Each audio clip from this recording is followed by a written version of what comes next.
Bonjour au programme de cette nouvelle revue de presse. Les taux de crédit immobilier devraient rester favorables d'ici fin 2016.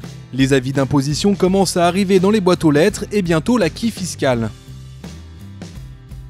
La hausse des taux de crédit immobilier est en marche, mais il est encore temps de se lancer dans une opération immobilière.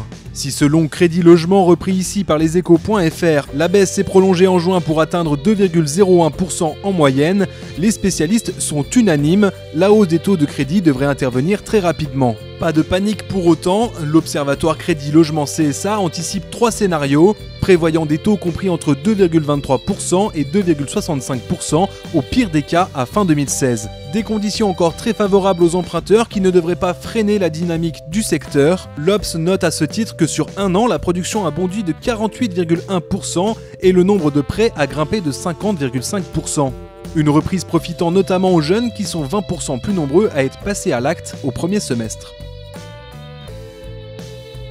L'avis d'imposition 2015 arrive. Toutsoursmesfinances.com indique qu'il est même déjà consultable en ligne pour les personnes non imposables ou bénéficiant d'une remise d'impôt comme la prime pour l'emploi. Les envois papier devraient intervenir au plus tard le 21 août. Pour les personnes imposables, il faudra attendre le 3 août pour pouvoir consulter la douloureuse en ligne.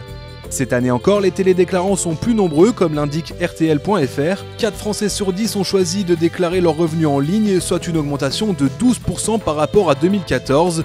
Bercy compte aller encore plus loin avec l'objectif à terme d'économiser jusqu'à 100 millions d'euros d'envois papier.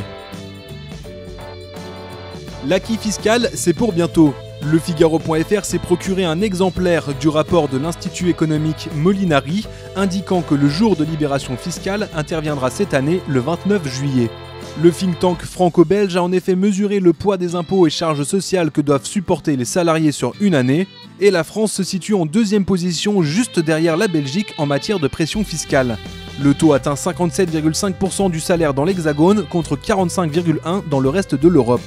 La Tribune.fr relativise toutefois les conclusions de l'étude en précisant que celle-ci ne prend pas en compte l'utilisation des recettes fiscales dans chaque pays. En France, les impôts permettent de payer les prestations sociales comme la sécurité sociale ou l'assurance chômage, des avantages dont ne peuvent pas se vanter tous les pays développés.